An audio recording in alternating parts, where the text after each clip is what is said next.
삶은 문제가 아닙니다. 풀려고 하는 노력이 문제입니다. 그대가 매우 어렵고 복잡하게 뒤에 엉켜져 있어요, 지금.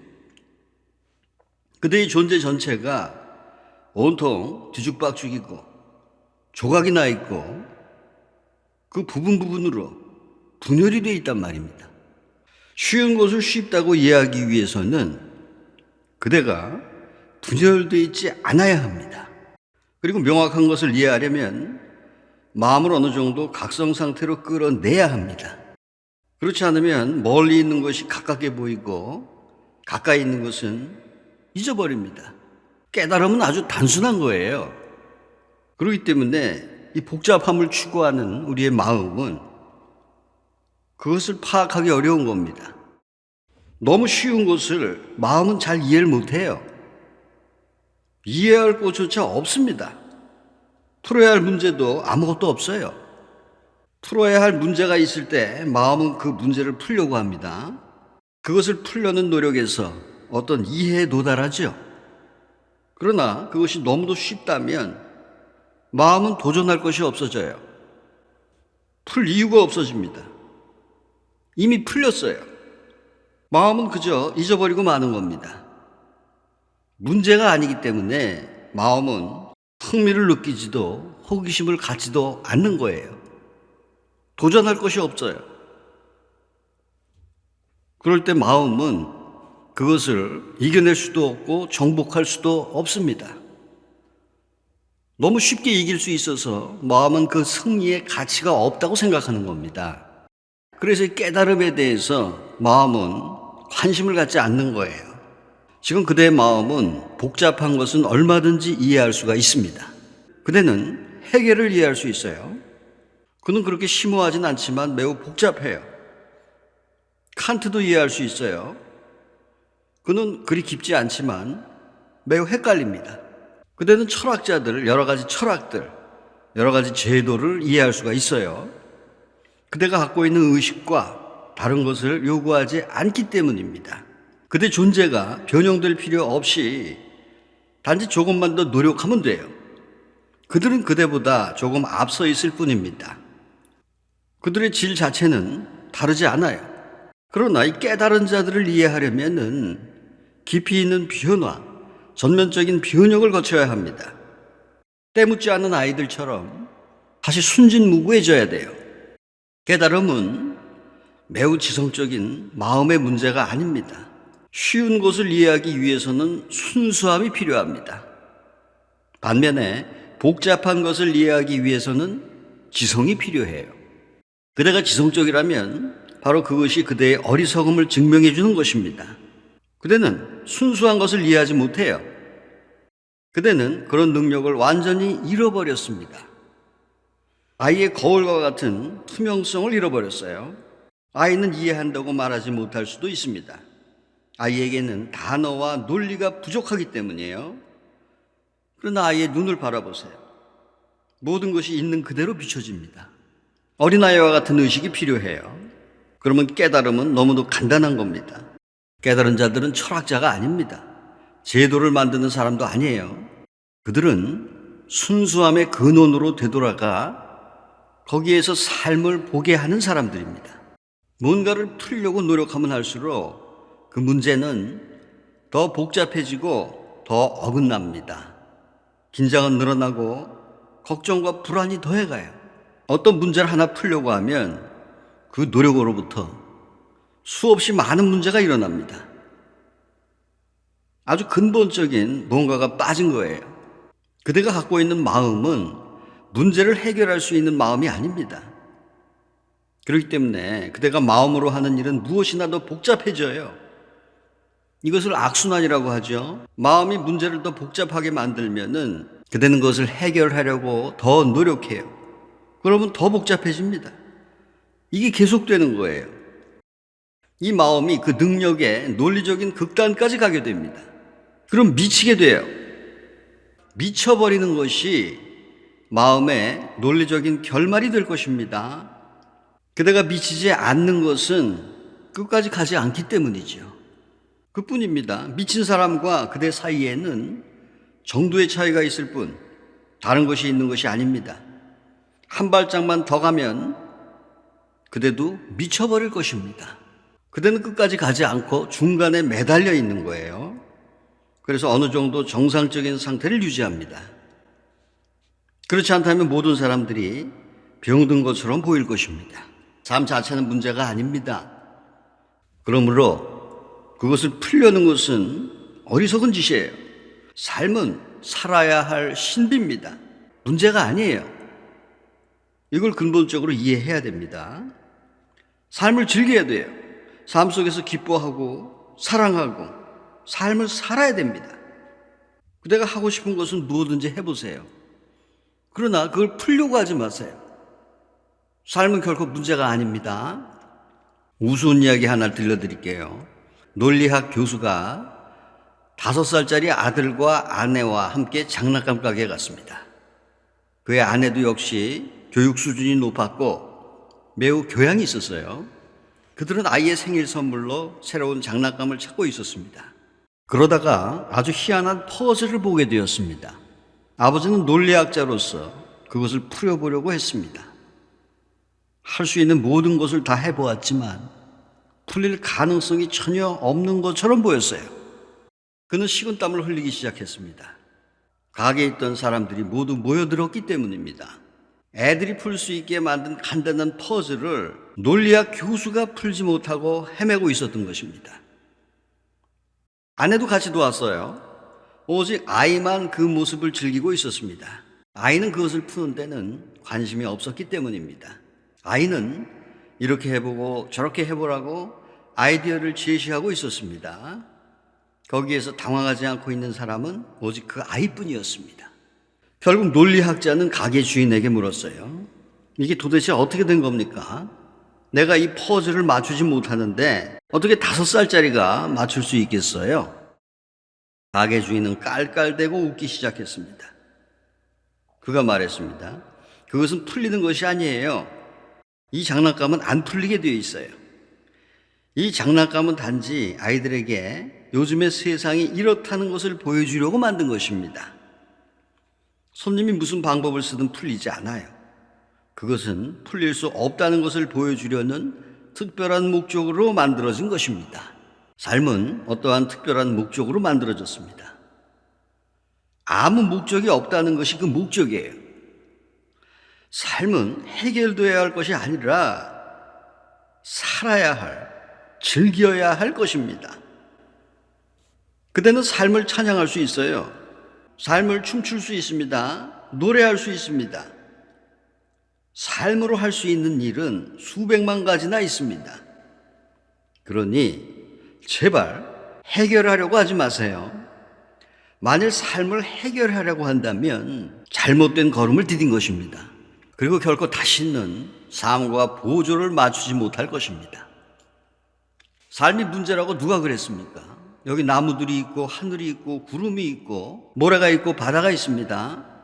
그것들이 풀어야 할 문제라고 누가 말했습니까? 아무도 그런 말을 한 적이 없어요.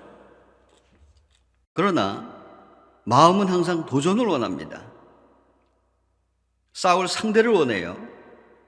아무런 문제가 없다 할지라도 마음은 가공의 문제를 만들어내고 그것을 풀면서 만족해 합니다. 에고는 충족되고 더 단단해지죠. 무언가를 정복한 것입니다. 삶은 살아야 할 어떤 것이라는 것, 이것이 종교의 기본적인 입장이에요. 종교는 지식으로 가득 찬 마음이 아니라 경이감으로 가득 찬 가슴이 필요합니다. 경탄하세요. 할 수 있을 만큼 많이 경탄해 보세요. 서양에서는 철학이 경이로부터 탄생했다고 말하지만 그것은 잘못된 말입니다. 왜냐하면 철학은 경이가 완전히 제거되었을 때 비로소 태어나는 것이기 때문입니다. 경이의 시체 위에서 철학은 뼈대를 세웁니다. 경이가 남아있다면 철학은 존재할 수 없어요. 경이는 열려있고 받아들이고 놓아버린 상태입니다. 그땐 단지 즐길 뿐이고 아무 질문도 하지 않습니다. 삶을 사랑할 뿐이에요. 삶이 왜 있는지 개의치 않아요. 왜냐고 하는 물음에 집착하지 않습니다. 그대는 단지 그것을 있는 그대로 받아들이고 놀라워합니다. 경탄은 정신적인 것이 아니에요. 그것은 가슴에 속한 것입니다. 스쳐 지나가는 모든 것에 놀랍니다. 꽃봉오리가 싹을 틔워 꽃이 되는 것을 보고 놀랍니다. 또다시 상조물 전체가 창조됩니다. 그대는 어리석음에 이렇게 묻습니다. 신은 어떻게 세상을 창조했을까? 신은 왜 세상을 창조했을까? 그러나 신은 바로 이 순간에 창조하고 있어요. 바로 그대 눈앞에서 말입니다. 그걸 그냥 지켜보세요. 꽃봉오리가 열려 꽃이 되는 것을 그대로 놔두세요. 마음속으로 수만 가지의 질문을 끌어들이지 말란 말입니다. 그저 감탄하는 가슴으로 바라보세요. 그러면 알게 됩니다. 감탄을 통해서 그대는 알게 되는 겁니다. 질문과 조사를 통해서가 아니에요. 그리고 만일 그대가 경탄의 경지에 도달한다면 모든 것이 명백해집니다. 진리는 단순한 겁니다. 진리에 대해서 말할 것은 아무것도 없어요. 왜냐하면 그대가 진리의 일부이기 때문입니다. 그대는 거기서 벗어난 적이 한 번도 없어요. 그대는 커다란 바닷속에 남아있는 것입니다. 거기서 태어나고 그 안으로 녹아들어가요. 바다는 매 순간 그대를 통해서 살고 있습니다. 그대의 심장 박동 속에서 전체가 고동칩니다. 그대 안에서 전체가 걸어가고 그대 안에서 전체가 배고픔을 느끼며 그대 안에서 전체가 만족을 느끼고 그대 안에서 전체가 사랑을 하고 사랑을 받는 것입니다. 그대 안에서 전체가 매 순간 태어나는 것입니다. 이것이 철학과 종교의 차이점이에요. 철학은 삶을 풀어야 할 문제라고 생각합니다. 그것이 철학의 기본 명제예요. 그러나 종교는 삶에는 풀어야 할 것이 아무것도 없다고 생각해요. 삶은 열린 채로 있습니다. 그 안으로 뛰어들어가 삶과 함께 춤을 추고 삶 속으로 깊이 들어가 그것과 하나가 되는 일만 남은 것입니다. 문제로 출발하는 사람은 결코 답을 얻지 못하고 문제로 출발하지 않는 사람은 항상 답을 얻는다는 것, 바로 이것이 아름다운 일입니다. 풀려고 노력하는 사람은 결코 풀지 못하고 그런 일에 관심을 가진 적 없는 사람들은 답을 얻습니다. 사실 처음부터 숨겨진 것은 아무것도 없어요. 모든 것은 열려 있습니다. 공개된 비밀이에요. 그것이 비밀처럼 보이는 것은 그대가 닫혀 있기 때문입니다. 그러므로 모든 것은 어떻게 삶의 다른 특성을 부여하느냐에 달려 있어요. 마음의 물음이 아니라 경탄하는 가슴을 어떻게 가져오느냐에 달려 있단 말입니다. 어떤 것이 지루하다가 때로 흥미로울 수 있다는 것을 본 적이 있죠? 베토벤의 교향곡을 난생 처음 들을 때 그 음악은 너무나 감동적이어서 그대는 그 음악을 임신한 것처럼 그것과 거의 하나가 되어 함께 고동치고 그대 자신을 완전히 잊어버립니다. 그 음악에 완전히 사로잡혀 그대는 다른 세상으로 들어갑니다. 그런데 두 번째 들을 때는 똑같은 교향곡이지만 그렇게 아름답게 느껴지지 않죠. 그리고 세 번째 들을 때는 이미 지루한 것이 되어버립니다. 그리고 네 번째, 다섯 번째 들을 때는 완전히 실증이 나 있어요. 그렇다면 지루함이 그 교향곡의 특성인가? 따분함이 교향곡의 일부인가? 아니면 그대가 가져온 것인가? 만일 교향곡 자체가 지루한 것이라면 처음 들을 때도 지루했어야 했겠죠. 지루함은 교향곡의 속성일 수가 없습니다. 그것은 그대에게 속한 것입니다. 처음 들을 때 그대는 흥분했어요. 그대가 어디로 가고 있는지 무슨 일이 일어나는지 모르고 있었습니다. 처음에 그대의 가슴은 어린아이의 가슴이었어요. 흥분한 아이의 가슴이었습니다. 여행길에 오른 아이들을 본 적 있습니까? 아이들은 얼마나 흥분합니까? 그런데 그대는 그저 지루할 뿐입니다. 아이들은 창에 매달려 바깥을 보고 싶어 안달하지만 그대는 단지 지루해야 할 뿐이에요. 똑같은 풍경이 계속 반복되고 있기 때문입니다. 나무들, 언덕, 아무것도 새로운 것이 없어요. 그런데 왜 아이들은 그렇게 흥분합니까? 그들은 아직 지루함을 모릅니다. 지루함을 배워본 적이 없어요. 지루함을 배우는 데에는 시간이 걸립니다. 그것은 경험과 긴 인생, 그리고 많은 노력을 필요로 합니다. 그래야만 지루해질 수가 있는 것입니다. 그러나 아이들은 신선해요. 교향곡을 처음 들을 때 그대는 아이처럼 음악을 즐깁니다. 다음번에 그대는 이미 그것을 알고 있습니다. 그 지식이 지루함을 만들어내는 것입니다. 지루함을 느끼는 데는 지식만한 것이 없어요. 지루해지고 싶다면 더 많은 지식을 쌓으세요. 그러면 완전히 지루해질 것입니다. 더 많이 알아보세요. 그러면 더 많이 지루해질 것입니다. 더 적게 알아보세요. 그러면 그대는 항상 경이로 가득 차게 될 것입니다. 아무것도 아는 것이 없어 보세요. 그것이 순진함입니다. 아무것도 아는 것이 없을 때 어떻게 지루해질 수 있겠습니까? 아이들에게 이야기를 들려준 적이 있습니까? 아이들에게 이야기를 들려주면 다음날 아이들은 똑같은 이야기를 다시 해달라고 합니다. 그대는 실증을 느끼는데 아이들은 같은 이야기를 또 해달라고 합니다. 이야기를 또 해주면 아이들은 졸리지 않는 한 이렇게 말해요. 한 번 더 해줘요. 그 이야기 다시 해줘요. 몇 번을 해준다 해도 상관이 없습니다. 아이들은 지식적이지가 않아요. 그들은 먼지를 끌어모으지 않습니다.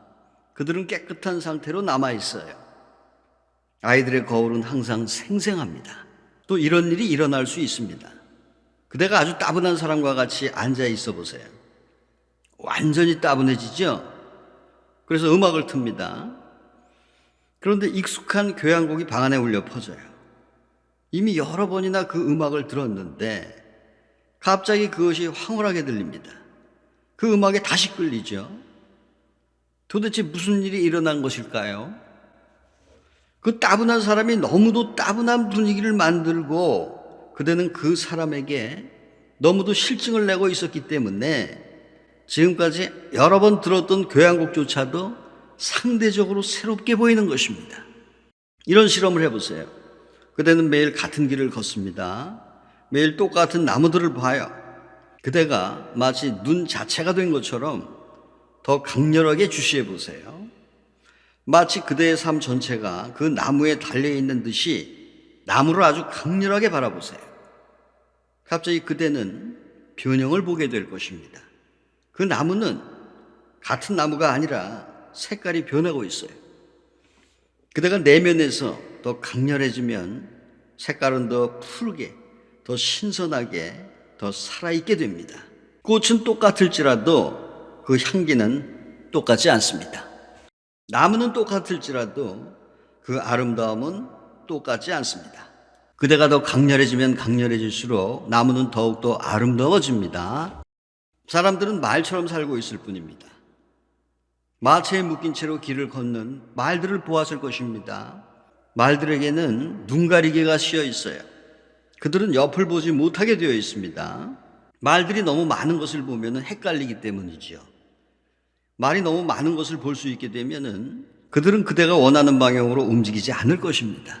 그래서 그들에게 눈가리개를 씌우는 것입니다. 이 사회 전체가 그대의 눈에, 그대의 감각에 눈가리개를 달아놓았습니다. 그대가 어린아이로 남아있다면 위험한 존재가 될 것이기 때문입니다. 사회는 그것을 두려워합니다. 사회는 어린아이를 가능하면 빨리 성숙하게 만들려고 합니다. 성숙이란 다름 아닌 죽음일 뿐입니다. 우리는 아이에게 지식을 강요하여 놀라움으로 가득 찬 가슴을 잃어버리게 합니다. 그렇지 않으면 위험해지기 때문이지요. 아이는 위험합니다. 그대는 어린아이를 예측할 수 없어요. 어린이는 예측 불능입니다. 아이가 무엇 할 것인가 아무도 모릅니다. 아이에게는 법이나 규칙을 강요할 수가 없어요. 왜냐하면 아이는 순간에서 순간으로 살기 때문입니다. 아이는 지식적으로 만들어져야 합니다. 그래서 학교와 대학이 존재하는 거죠. 이런 학교들이 눈가리개를 만들어내는 것입니다. 모든 교육이 하는 노력은 그대의 감각에 눈가리개를 달아 그대를 무감각하게 만들려는 것입니다. 그래야 위험 요소가 없어지기 때문입니다.